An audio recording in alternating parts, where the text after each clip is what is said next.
Welcome to the Banner of Truth magazine podcast, where each week we bring you selected content from the magazine for your encouragement and edification.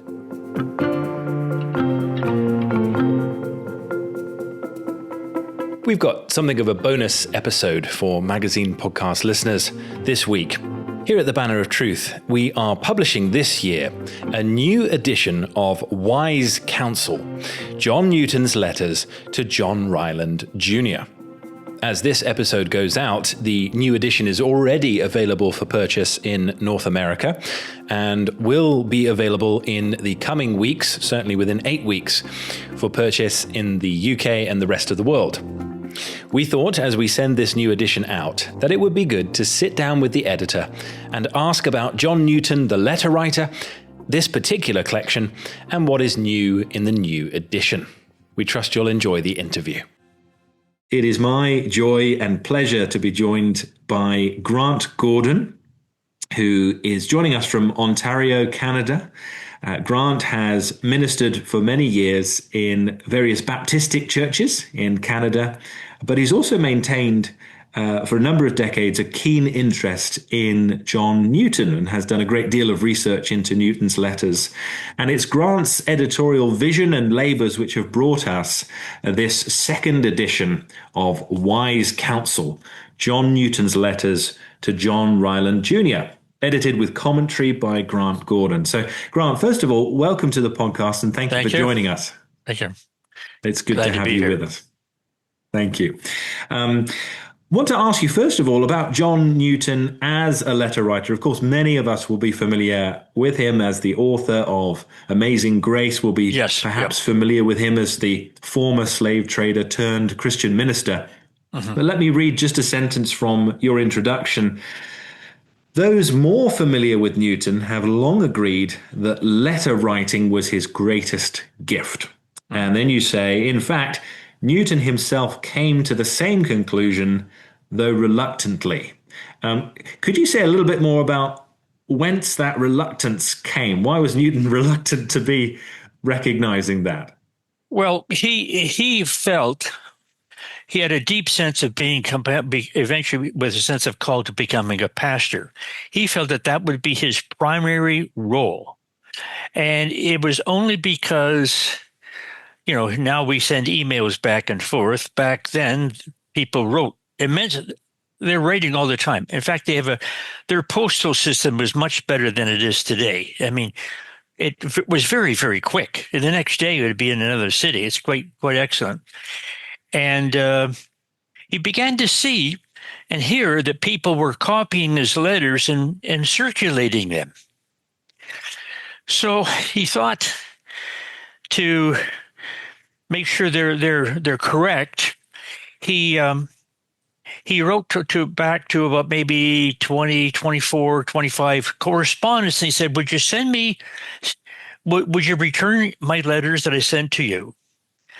And then he collected, I think, about 150 of them, of the letters, and he put them together in a book called Cardiphonia, which means letters from the heart. And that's what they really were.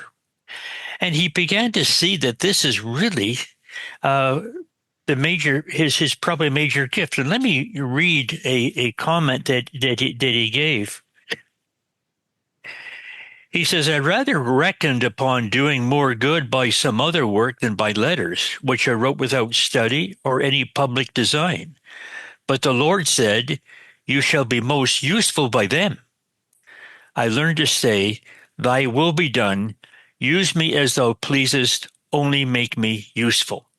And that was what a wonderful, humble way. In fact, one of his earliest biographers claimed wrongly that he wrote all these letters for public consumption.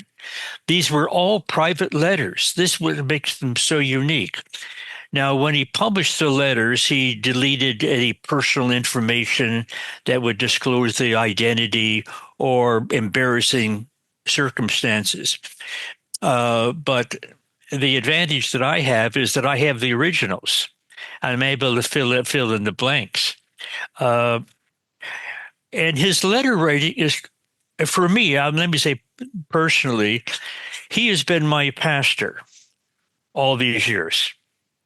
And I was pleased when I read recently that Timothy Keller, the founding pastor of Redeemer Presbyterian Church in New York City, he said this: John Newton was the best pastor I've ever seen in my life. Well, he never saw John Newton. Newton died 200 years ago. How did he see John Newton in action as a pastor? He saw him through his letters. And that's what makes them so wonderful. And they're very, very powerful. And so he is not writing for public consumption. These are personal letters. And you know yourself, when you're writing a personal letter, you say things in a different way. They won't be as polished. Sometimes then they're a little bit difficult to understand. What does he really mean here? And that is why when I collected these letters, I wanted people to understand what he's talking about. What was the context? What was happening before? What was happening afterwards? So I was fortunate that I found a majority of these letters in Bristol at Bristol Baptist Academy archives. And I've been searching for years. And so I collected up to 83 for that first volume. So they're really wonderful letters. And someone has said you feel like he's sitting beside you talking with you. Mm. He's not preaching at you. Mm. He's not, he writes as a friend. Yes. Quite lovely. Yes. That's tremendously helpful. And in a sense, in a world of social media, if we see Christian leaders in operation, it's often in quite a declarative That's way. Right. We're hearing declarations, maybe we're hearing teachings, even sermons.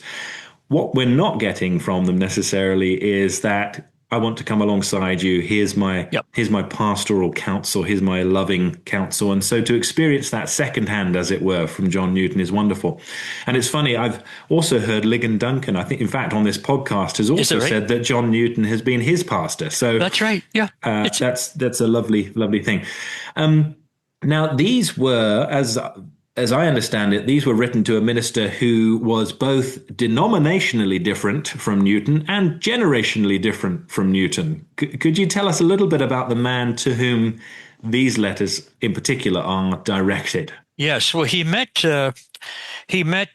John Ryland when Ryland, I believe, was about 15. Age-wise, Newton would be the age of Ryland's father. And there really was a father-son relationship that eventually developed between the two of them. And John Ryland was born in 1753, and Newton was born in 1725. And he was the son of a Baptist minister up in Northampton, north of the area there. And he was really a child prodigy. I mean, he knew Greek, he knew Hebrew. When he was 8 years old, 9 years old, he was reading Old Testament from the original, New Testament from the original languages. And he was an amazing person. And so they developed this friendship between the two of them. In fact, Newton invited him. He was only, I think, 15 at the time. He invited him to come and stay for a week. And what an amazing gift that was, particularly since I believe some of the relationships that John Ryland Jr. had with his father were a bit awkward. His father was a powerful, dynamic, strong, like Niagara Falls, just and overwhelming. And he could say things that were quite abrupt and crude at times in the pulpit and even in his letters. And but he's a powerful, powerful person. Very John Ryland. I would call him Ryland Sr. So that was the relationship that they developed, and it started when Newton was. The first letter I think I have was when Ryland was 18.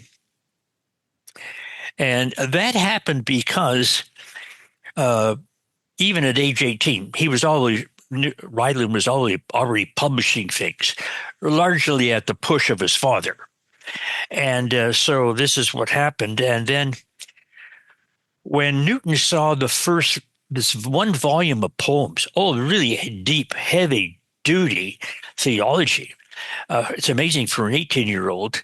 And in that first, in the introduction of that book, young Ryland said, "I've aimed to displease the Arminians." And that upset Newton. He didn't like that attitude coming from such a young man. And then the Gospel magazine, they printed a review of the book, and oh man, they were speaking so highly of this young man who's self-taught, and it was overdone. And Newton wrote a strong letter to him. He took a risk, as I think friends would, and wrote him this letter, the longest letter that he ever wrote. And he waited for 3 months for an answer. And finally, young Ryland answered. And that so pleased John Newton that the relationship was not broken. And that began a very deep relationship that lasted 4 decades. Quite something. That's a lovely anecdote, and I suppose a testimony to the grace of God helping John Ryland to respond humbly to an older minister. It really is. It was obviously that he waited 3 months to answer. It obviously cut him pretty deeply, because it was a strong letter. It really was. Newton really took him to task. And because up to that point, this young lad was getting all kinds of praise.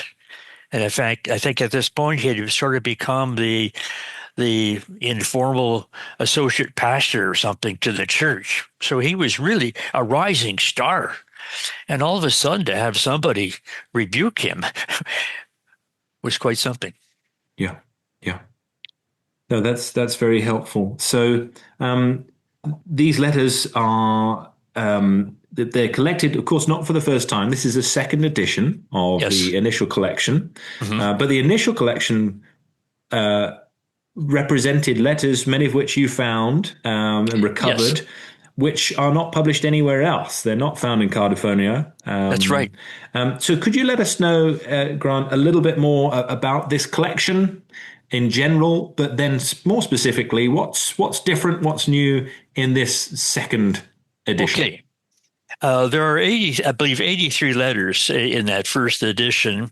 I think you are correct. Only about 10 or 11 of them had ever been published before. Some might have been published in little tiny magazines and things like that, but nothing that the general public would have seen. And so these letters, I found probably about the majority of them in Bristol. But then over at Oxford Archives, Princeton Archives, Yale Archives. So I've been doing searches for years. And so, I even followed auctions of material. Not that I could ever afford to buy them, because now I believe probably a letter of John Newton would go for about £15,000. Oh, yes, he's quite popular now. For collectors, and so that's those are the 83 letters, and then for this edition, as soon as I found out that you were wanting to do a second volume, I said, "Oh, that's wonderful." In the meantime, I have found 2 more I would love to add. So I talked to Samuel, your editor there, and he was keen on receiving them. And then I also went back and I over in my files and found other illustrations that I thought would add to the second volume. I figured that if you were spending time, money, and energy to make a second edition, let's make it really substantial. Let's make it different, an improvement on the other one, on the first one. And so I've made corrections. I have updated footnotes that include articles, theses, and books that have been written since 2009. when the first volume came out. And also, I've added links in the document so people can find these articles that I'm referring to, because the book, to my surprise, became a gold mine to other researchers. And so a number of PhD theses have been written on John Ryland, and they drew much of their material from my book, Wise Counsel. By the way, that word "wise counsel" was John Ryland Jr.'s description of the letters. That's how he described Newton's letters. And so now this is also going to be available as an ebook, I understand, and so people will be able to just click the links and go right into them. And so some lovely articles have been written drawing from my book. One was just a very nice one by Karen Smith, and it was John Newton's advice on marriage. And I have the link. Another one, notice the grief that young Ryland went through as expressed in the letters I have, and a PhD thesis was written on that. Articles written on that, and I have those links. So those are what I call the improvements to this. Wonderful. Yeah. And like the original, this is hardback. This is cloth bound, and we were saying just before we went on air that it's a real, and I can say this because I've had absolutely nothing to do with the production of this volume. Yeah. That it's a beautiful volume in terms of its construction. Oh yes, and in terms of its artistry, and in terms of its end papers as well. I asked you, Grant, before we began to converse today in preparation to select a letter, because it's very helpful to hear about Newton, to hear about Ryland, their relationship. But give us a taster of the Newton that you've come to appreciate through his letters. What have you chosen to read? Okay, glad to do that. I just want to say too that this is not just a book for pastors. Although it's written by a pastor to a person who would become a pastor, and they deal with a lot of church issues and all kinds of things that are very helpful for pastors. In fact, there's a group of people here studying to train pastors, and they've given them this book as a textbook to read through. So let me read this one. And in fact, one big magazine here in the States, one reviewer last year recommended the first volume. They didn't know there was a second one coming out. Recommended that they read Wise Counsel, as it was one of the top 10 books to read last summer. So that's how current it is. Wonderful. And that one person said it was a soul refreshing book. And so these letters are helpful to everybody. And let me see if I can find the page. I thought that I would read a portion of the two letters that are new. So this might intrigue some people. Very good. Okay, so. And at this point, Newton was now a pastor in London, England, and John Ryland himself was an established pastor along with his father. They were co-pastors, even though the older Ryland spent much of his time being a schoolmaster. That's how they had a source of income. And so as I do in all my letters, in these letters, I introduce the context. And so I say here that Ryland had visited Newton in London and shared a burden that was troubling him. So apparently after he shared that burden, he went home and wrote back to Newton again. It was a brief letter, and It probably was related to the difficulties he was having with his father. His father's wife had died 2 years earlier, and 2 months later he would be marrying another woman. Maybe that was part of the issue they were talking about. Ryland's father was notorious for being difficult with spending too much money, not having enough money, publishing too many books. So he's always having financial problems. So it's a combination probably of some of those dynamics, I think, probably with his father. I'll try not to become a Freudian here and examine too much other things. Okay, let me read to you just selections of this letter. In 1781. From what you told me when you were here, I can take up the meaning of your short letter and can and do sympathize with you. This is all you really need from me. The real help you need is already prepared for you. There is one whom, though you see him not, is always near you, to show you his power, his wisdom, and his goodness. He knoweth your path, and though it should be through fire and water, he was promised to bring you out. Now he switches and he starts giving some practical advice. Now, this is amazing.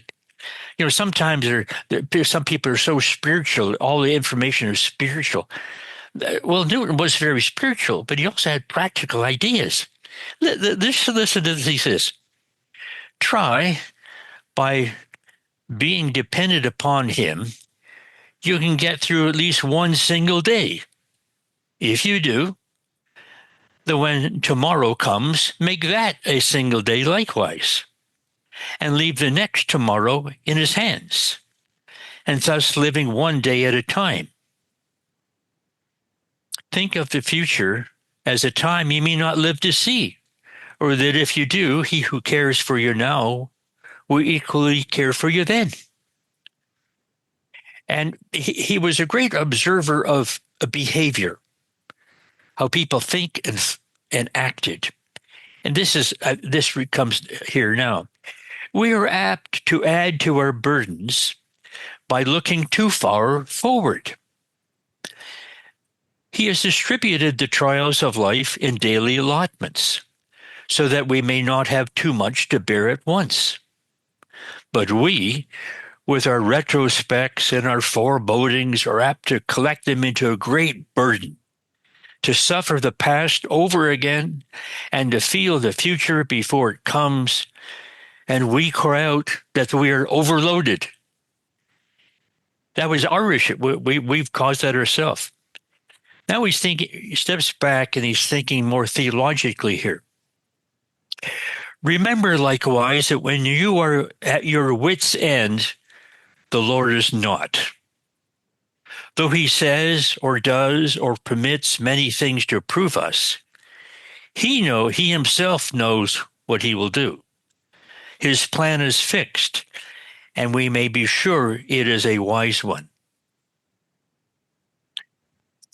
Then later on, he says, you need not pray for difficulties, yet when they arise, you will have reason to be thankful for them.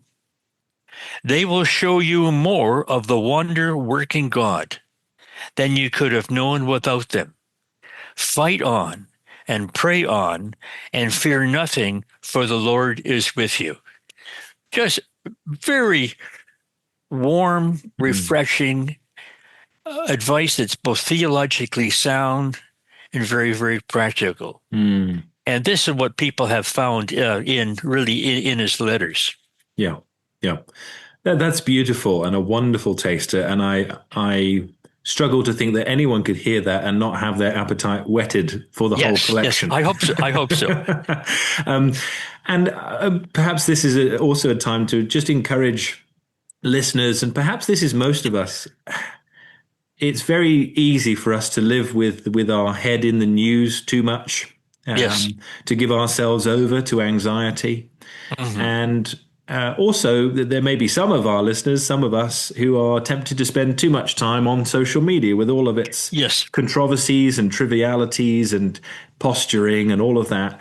Fundamentally, this is a wonderful anecdote to the world of news, to the world of social media, where we could be taken under the wing of a man who is both wise and loving and who can be imitated because he followed Christ closely. Hmm. And so I do encourage you, if you're listening to this, and perhaps there may be even listeners who are in a position where they're not in easy reach of a church where they're cared for and looked after. Yes. And of course, we would never want to say to anyone that there can be a substitute for being in close fellowship with Bible believing believers and under proper spiritual authority. However, for those who may, for whatever reason, find themselves in a season where providence has not placed them in secure pastoral care, then someone like Newton can be a wonderful provision, I think, for the believer who needs that and lacks that. I believe you're very, very correct there. Let me show you a couple of the illustrations Yes, that'd be great. that I've gleaned. And many of these have never been published before. I love doing this. Yeah. I love finding things that people have not seen or they have seen but can't remember where they were. And so I thought, and I'm a visual person. Yeah. So it helps me to see what did that person look like and things like this.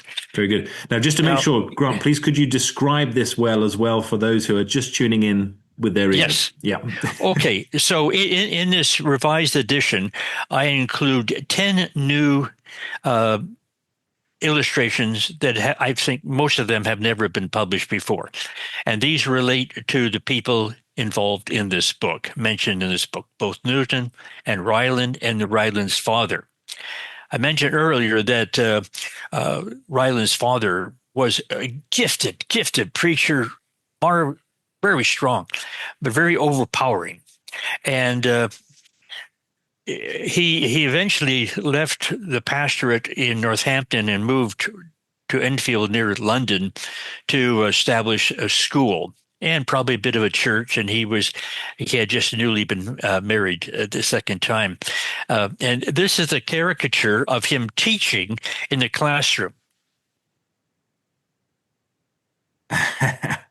Okay. It's so we're looking here at a very austere, oh yes, and stern-faced, very robust preacher. Yes. Now this is the father, and this is why I think young Ryland found John Newton such a remarkable person. And I notice here, I comment in the bottom of this page, Ryland Sr.'s bluntness is seen in his private list of students' characteristics. This was not meant to ever be published. I love finding these things and publishing them. And then these are how he described some of his students. One person was honest, diligent, obedient. Another was sweet, lovely, dear boy. Another was dull and earthly. Another was self-conceited, dull, blockhead.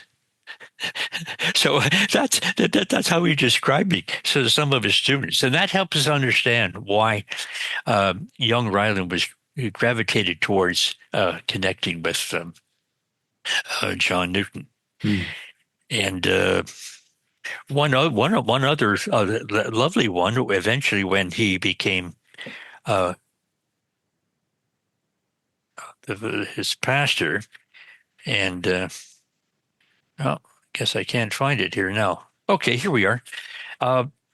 Young Riley became quite a leader amongst the Baptists, and this is a wax silhouette that was made. Yeah. So this is later when he was principal of the Baptist Academy in Bristol. Quite lovely. I also have a lovely one of a poem that young Ryland wrote when his first wife died soon after giving birth to their only child. And Ryland is grieving, What a lovely, and I include that there. And it's a poem to his son about the mother he never saw. It shows pain. It shows sympathy. It's really quite lovely. So I include 10 illustrations that haven't been seen before, just to add to the value and interest in the book. Absolutely. So important. And I'm sure that those will be much appreciated in this new edition. I hope so. Well, Grant, thank you ever so much. Thank you for your labors. Thank you for being faithful to convert those labors into a book that many can benefit from. We're excited, as this is already available for purchase in the States and in North America. It will soon be available for purchase in the United Kingdom and World Store as well. May even be by the time this goes out. But I do encourage all listeners to investigate, have a look at Wise Counsel, John Newton's letters to John Ryland Jr.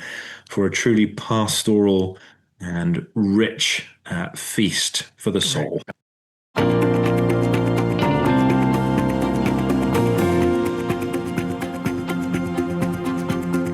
Thank you for listening to the Banner of Truth magazine podcast.